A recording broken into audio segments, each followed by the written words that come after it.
Silver just closed 2025, trading around $72 per ounce after more than doubling in value over the course of the year. That's not a typo. Silver went from roughly $30 in January 2025 to over $70 by December, with intraday spikes reaching as high as $83. This represents the largest single-year percentage gain in silver's modern history. And yet, according to multiple technical analysts and institutional forecasters, we may just be getting started. Today, we're breaking down the $75 silver scenario, why traditional price models are being read, and what this means for your portfolio positioning in 2026. This is Financial Playbooks, and we're diving deep into the trade setup of the decade. Let me start with something that should get your attention. As of early January 2026, 57% of retail investors surveyed by KIT expect silver to trade above $100 per ounce this year. That's not fringe speculation. That's more than half of active silver market participants betting on another doubling from current levels. Meanwhile, institutional analysts have had to completely revise their models. Conservative estimates that began 2025 projecting silver would end the year around $35 were shattered by reality. Banks and research firms that pride themselves on careful, data-driven forecasting found their bull case scenarios exceeded before mid-year. So what's happening? Why is silver behaving in ways that break traditional price models? And most importantly, for anyone watching this video, what does the technical and fundamental setup suggest for where prices go from here? We're going to answer all of those questions, but I want to be clear about our approach today. This isn't hype.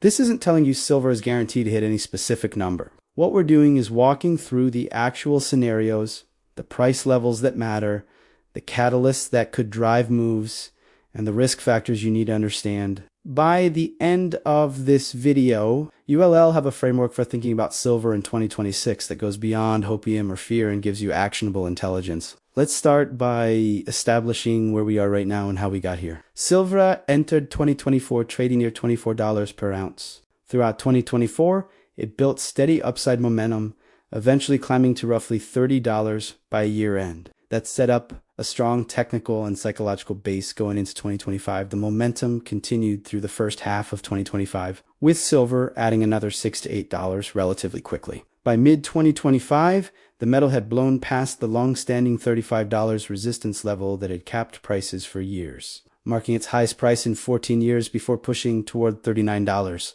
But the real action happened in the second half of 2025. Something fundamental shifted. Silver wasn't just grinding higher. It was accelerating. The move from $40 to $50 happened faster than the move from $30 to $40. Then the acceleration continued. The breach of the $50 level, a resistance that had held since 1980, was a technical event of massive significance. Silver had spent over 4 decades unable to sustainably trade above $50. When it finally broke through with conviction in late 2025, it signaled that we weren't in a normal cyclical rally. This was a structural By December 2025, silver was trading in a range between $65 and $75, with some intraday spikes as high as $83. To put that in context, silver had increased by approximately 147% from its January 2025 starting point. The gold to silver ratio, which had been stubbornly elevated for years, around 80-90, began collapsing. By late 2025, it had fallen below 40, meaning silver was dramatically outperforming gold in percentage terms. This ratio breakdown is itself a powerful technical signal that we'll come back to. Now here's where it gets interesting from a positioning standpoint. We're restarting 2026 with silver already at levels that most analysts would have considered extreme bull case scenarios just 18 months ago. The question isn't whether silver can rally anymore. It clearly can. The question is, what comes next? Do we consolidate at these levels? Do we correct back towards support zones? Or do we continue the parabolic move higher? To answer that, we need to look at 3 things: the technical setup, the fundamental drivers, and the price scenarios, with their respective catalysts and probabilities. Let us begin with the technical picture because this is where some of the most compelling signals are flashing. The single most important technical development is the completion of what analysts call a 50-year cup and handle pattern. For those unfamiliar, a cup and handle is one of the most reliably bullish chart formations in technical analysis. It represents a long period of consolidation and base building, followed by a breakout that typically leads to substantial gains. Silver's version of this pattern is extraordinary in its scale. From the 1980 peak near $50, silver spent decades forming the cup, a multi-decade bottoming and consolidation process. The handle formed during the 2022-2024 period, where silver traded mostly between $20 and $30 despite various attempts to break higher. The breakout from this 50-year pattern occurred when silver decisively cleared $50 in 2025.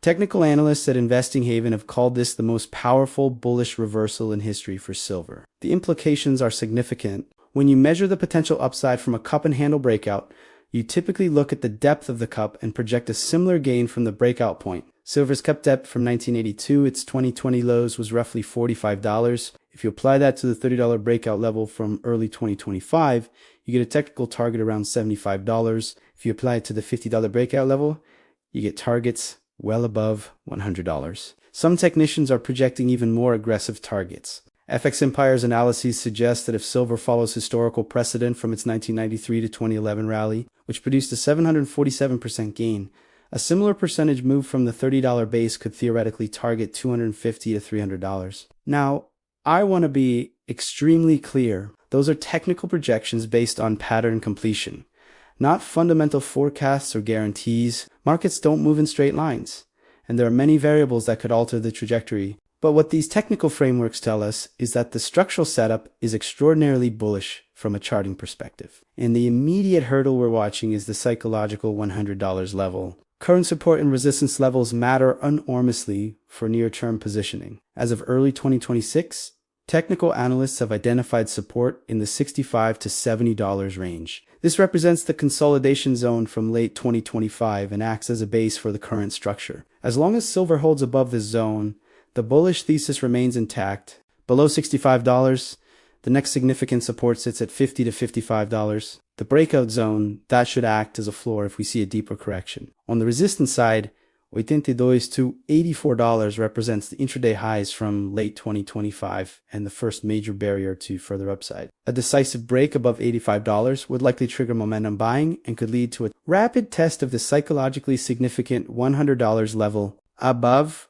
same. There's essentially no historical price resistance until you start looking at inflation-adjusted all-time highs, which, depending on the calculation method, sits somewhere between $150 and $200. The gold to silver ratio deserves special attention because it is providing a real-time signal about silver's relative strength. Historically, this ratio has fluctuated in a range, often between 60 and 80. When it's above 80, silver is considered undervalued relative to gold. When it approaches 60, gold becomes relatively more attractive. But something unusual is happening now. The ratio has broken down through 40, meaning silver is outperforming gold by a historically significant margin. If gold is trading around $2,800 to $2,900 per ounce, as it is in early 2026, a ratio of 40 implies silver should be around $70 to $72, which is exactly where we are. If the ratio continues falling toward 30, which has happened during previous silver bull markets, that implies silver prices of $90 to $95, even if gold stays flat. If gold continues rising, which most analysts expect, the math gets even more compelling for silver. Let us shift now to the fundamental drivers, because while technicals tell us what the market structure looks like, fundamentals tell us why prices are moving and whether the move is sustainable. The supply-demand imbalance in silver has been building for years, but it reached a critical inflection point in 2025 and is intensifying in 2026. According to multiple industry sources, the silver market has been running structural deficits for several consecutive years. The deficit in 2024 was significant. The deficit in 2025 widened further, and projections for 2026 suggest that we could see a deficit of 200 to 300 million ounces, which would represent 25 to 35% of total annual mine supply. That's not a minor supply shortfall. That's a structural crisis that cannot be sustained without significant price adjustment. On the demand side, industrial consumption hit a record 700 million ounces in 2024 and is projected to exceed that in 2025 and 2026. The renewable energy sector, particularly solar panel manufacturing, is the single largest driver of this demand growth. Solar panels require silver for the conductive paste that collects and transports electricity. Each gigawatt of solar capacity requires approximately 15 to 20 metric tons of silver, with global solar installations hitting 500 plus gigawatts in 2026. That translates to industrial demand from solar alone approaching 140 million ounces annually. Some projections suggest that if current growth rates continue, solar could consume 100% of available silver supply by 2050.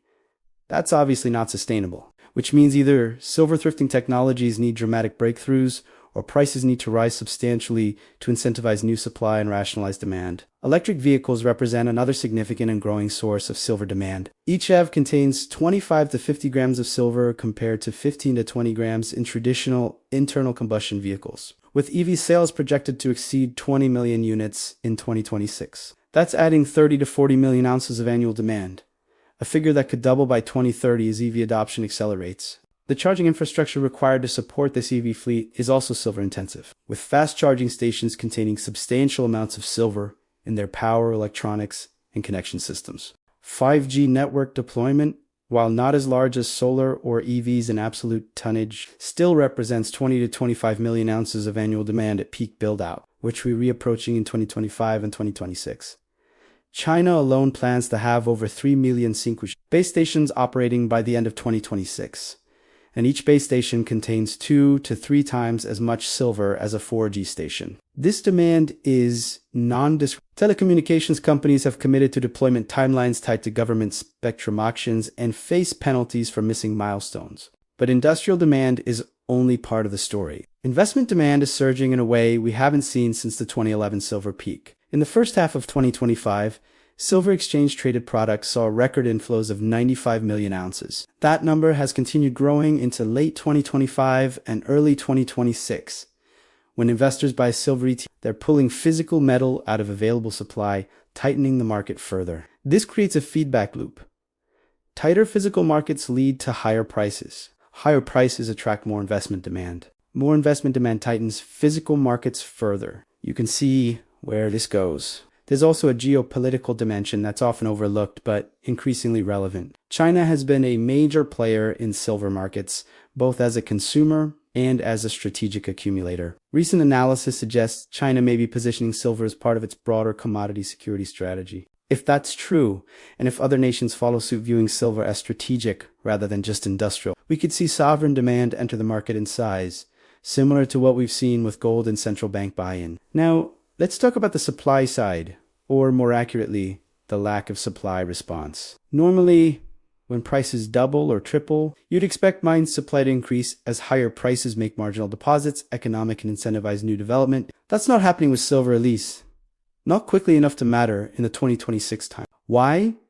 Because 70% of silver production comes as a byproduct of mining other metals, primarily zinc, lead, copper, and gold. This means silver supply is largely determined by the economics of those other metals, not by silver prices themselves. Even if silver hits $100, if copper prices are weak and copper mines reduce production, silver supply automatically contracts regardless of silver's price. There's also a massive lag between price signals and new supply. It takes 5 to 10 years to discover, permit, finance, and develop a new mine. The projects coming online in 2026 reflect investment decisions made years ago when silver was trading at $20 to $25. At those price levels, many silver-specific projects weren't economic, so they didn't get developed. We're now living with the consequences of that underinvestment. Some forecasts actually suggest silver mine production could decline slightly in 2026 as older mines deplete without sufficient new projects to replace them. Recycling provides some supply, but it's constrained by the nature of modern silver applications. Film photography, which used to be a major source of recyclable silver, has largely disappeared. Industrial applications like solar panels have long service lives of 25 plus years, meaning that silver is effectively removed from the market for decades. Jewelry and silverware recycling is price sensitive, but there's a limit to how much supply can come from these sources. Government stockpiles, which historically provided a buffer during supply crunches, have been largely depleted. Above-ground inventories in exchange warehouses and ETFs represent the main buffer, but these inventories have been declining as the market has run deficits. COMEX warehouse stocks, LBMA vaults, and major ETF holdings have all trended lower. What we're looking at entering 2026 is a supply side that lacks elasticity, has limited buffers, and faces structural constraints that prevent rapid response to demand growth. It's the perfect setup for continued price appreciation. Let's now walk through the three main price scenarios for 2026 with their respective catalysts, probabilities, and implications for positioning. These scenarios are based on consensus, analyst views, technical levels, and fundamental drivers we've discussed. Think of these as frameworks for understanding possible outcomes, not predictions of what will definitely happen. Scenario 1 is the conservative or base case. In this scenario, silver trades in a range between $65 and $85 for most of 2026, with an average price around $70 to $75. This assumes continued industrial demand growth, ongoing but manageable supply deficits, and relatively stable investment demand. The Federal Reserve delivers one or two more rate cuts, but then pauses.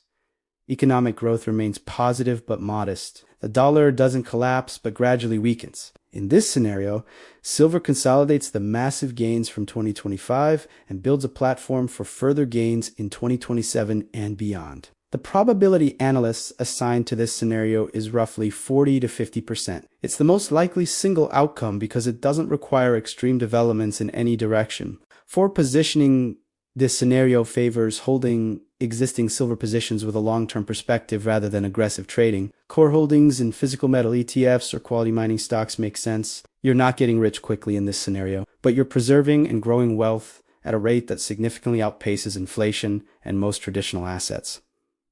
Scenario 2 is the bullish case. Here, silver breaks decisively above $85 by mid-2026 and tests the $100 level by year-end, potentially reaching $90 to $110. This scenario requires several things to align. First, industrial demand would need to accelerate beyond current projections, perhaps driven by aggressive solar deployment or unexpected new applications. Second, investment demand would need to surge, with retail and institutional buyers piling in as silver breaks through resistance levels. Third, the supply situation would need to deteriorate further, with production disappointments or geopolitical disruptions impacting key mining regions like Mexico or Peru. Fourth, monetary conditions would need to remain loose, with the Fed cutting rates more aggressively than expected and the dollar weakening substantially. The catalysts that could trigger this scenario include a major geopolitical event that drives safe haven demand, a dollar crisis that accelerates flight to hard assets, or a supply shock such as a strike at major mines or export restrictions from a key producing country. Technical breakouts. Above resistance levels can also become self-fulfilling as momentum buyers and short covering drive prices higher. Analysts assign this scenario a probability of 25 to 35%. It's definitely possible, and there are clear pathways for it to unfold, but it requires more things to go right from a bull perspective. For positioning, this scenario rewards aggressive accumulation on any pullbacks to support levels, potentially using options or leveraged positions for those with appropriate risk tolerance. Quality silver miners with operating leverage to higher prices could see explosive gains, potentially outperforming the metal itself by multiples. Scenario 3 is the bearish or correction case. In this scenario, silver experiences a significant pullback, potentially testing the $50 to $60 range before finding support and stabilizing. This would represent a correction of 20 to 30% from recent highs, but would still leave silver well above its 2024 starting point. What could trigger this? Several possibilities. A surprise Fed rate hike or hawkish pivot if inflation proves more persistent than expected. A sharp strengthening of the dollar driven by safe haven flows if geopolitical tensions ease or if other currencies weaken more. A global economic slowdown that reduces industrial demand, particularly if China's economy stumbles or if major developed economies enter recession. Technical exhaustion, where the parabolic move simply runs out of buyers and profit taking overwhelms new demand. The probability analysts assigned to this scenario is 15 to 25%. It's the least likely of the three scenarios based on current fundamentals and technical setup, but it's not impossible. Markets can and do correct violently even in secular bull trends. For positioning, this scenario argues for having some cash available to buy dips, using stop losses on more aggressive positions and avoiding. If this scenario unfolds, it would likely present an outstanding buying opportunity rather than the end of the bull market, assuming the fundamental drivers remain intact. There are also tail risk scenarios worth mentioning, though they have lower probability. One is hyperinflation or dollar collapse,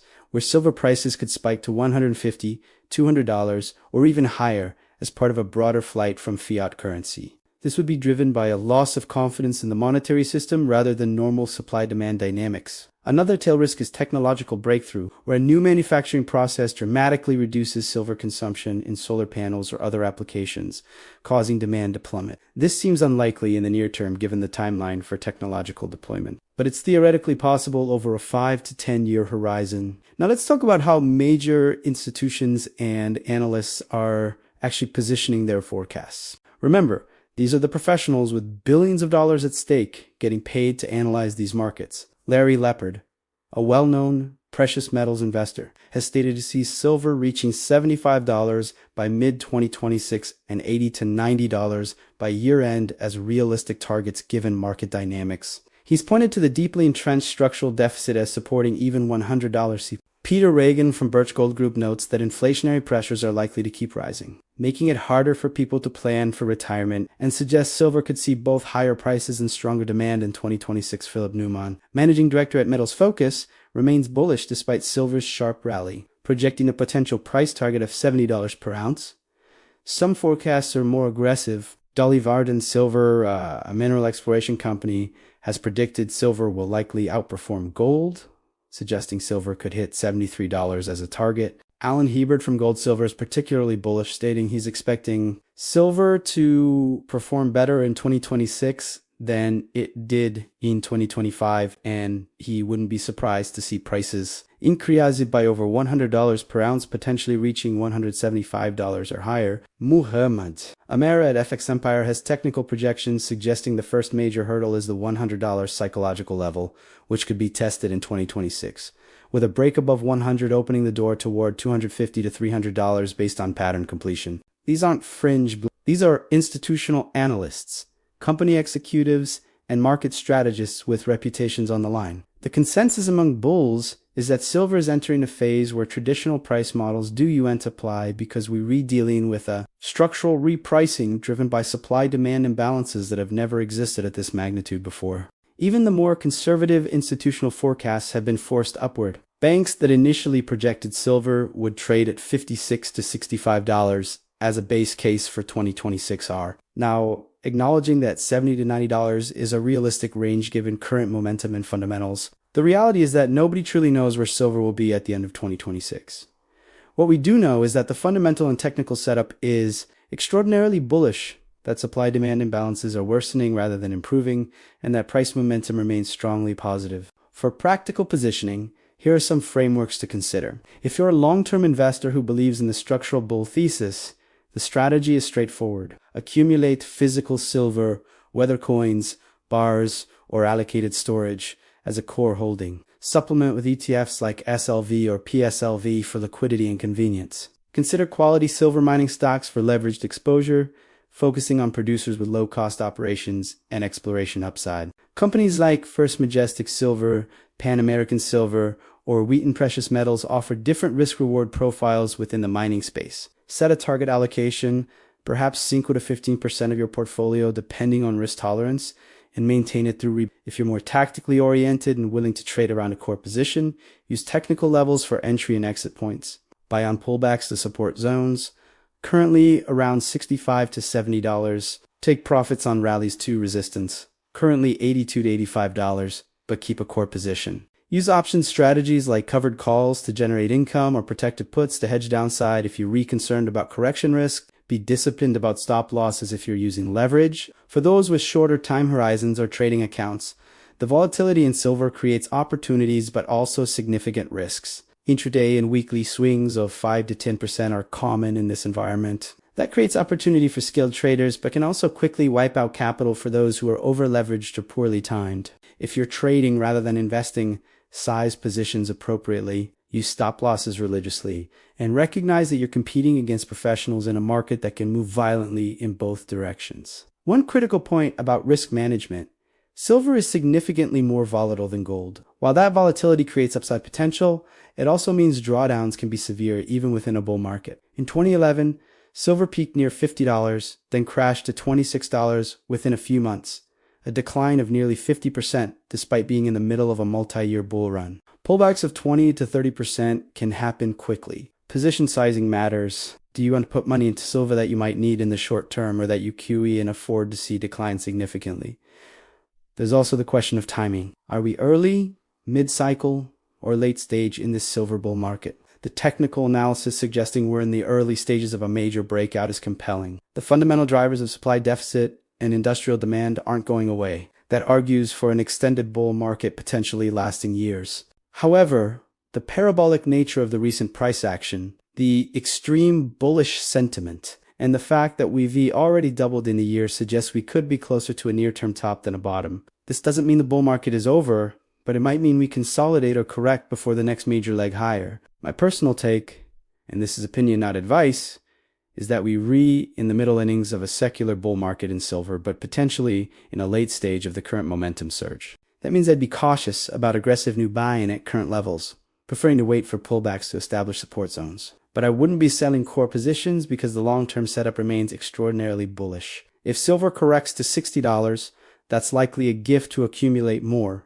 If it breaks above 85 and holds, that's a technical signal to respect and potentially add exposure. Let's also address some common questions and misconceptions. One is whether silver is just following gold. While it's true that silver and gold often move together, the current dynamic is different. Silver is outperforming gold by a significant margin, as evidenced by the collapsing gold to silver ratio. This outperformance is driven by silver's unique industrial demand profile that gold doesn't have. Gold is primarily monetary and jewelry demand. Silver has that plus massive industrial consumption. In an environment of energy transition and technological advancement, silver's industrial profile is a huge advantage. Another question is whether high prices will destroy demand. In theory, yes. If silver hits $100 or $150, some marginal applications will find substitutes or reduce consumption. But the bulk of industrial demand is in applications where silver is critical and alternatives either do UNT exist or are inferior.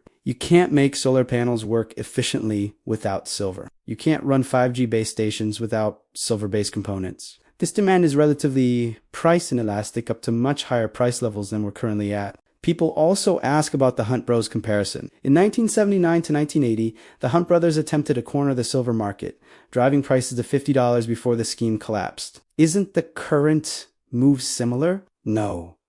The 1980 spike was driven by manipulation and speculation with leverage. The current move is driven by fundamental supply-demand imbalances and structural deficits. There's no single entity trying to corner the market. Instead, there's broad-based industrial consumption that exceeds available supply. That's a very different and much more sustainable dynamic. Finally, there's the question of whether government intervention could cap prices. It's theoretically possible that if silver prices became destabilizing to key industries, governments could take actions such as releasing strategic stockpiles, imposing export restrictions, or even price controls. However, most government stockpiles have already been depleted, and price controls historically create black markets and shortages rather than solving supply problems. The more likely government response would be to incentivize new mine development through permitting reform or subsidies, which would help long-term but doesn't address near-term supply constraints. As we wrap up, let me synthesize everything into key takeaways. Silver has completed a multi-decade technical breakout that suggests substantially higher prices are ahead. The fundamental supply-demand balance is in severe deficit with no quick fix available. Industrial demand is growing, driven by solar, EVs, and 5G, all secular trends that will persist for years. Investment demand is surging as more people recognize the opportunity. The $75 level that seemed extreme a year ago now appears to be a reasonable base case target, with potential for significantly higher prices if bullish catalysts align. The risk factors include Fed policy shifts toward tightening, dollar strength, economic slowdown, or technical exhaustion and correction. But even in bearish scenarios, silver is likely to find support well above the levels of 2023 and 2024. For positioning, long-term holders should maintain core positions in physical metal and quality miners. Tactical traders can look for pullbacks to support levels for adding exposure. Risk management through position sizing and stop losses is critical given silver's volatility. The $75 silver scenario isn't speculation. It's a measured assessment based on technical breakouts, fundamental supply deficits, and analyst consensus. Whether we reach 75 by mid-year, year-end, or early 2027 is uncertain.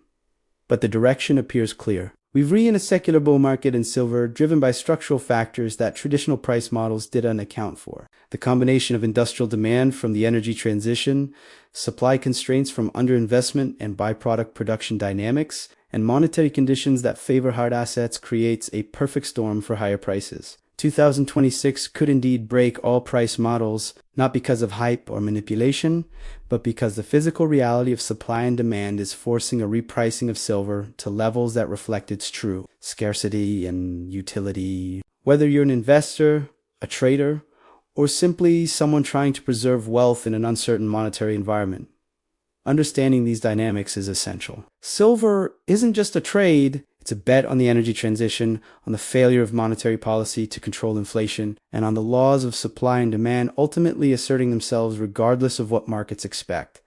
This is Financial Playbooks. If you found this analysis valuable, please like this video, subscribe to the channel, and hit the notification bell so you don't miss our ongoing coverage of precious metals markets. Share this with anyone in your network who is trying to understand what is happening in silver and how to position for it.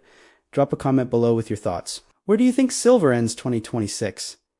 Are you positioned for this move? What's your biggest question about the silver market? Your engagement helps us create better content and build a community of informed, strategic investors. Thank you for watching. Here's to making smart, strategic decisions in the markets ahead.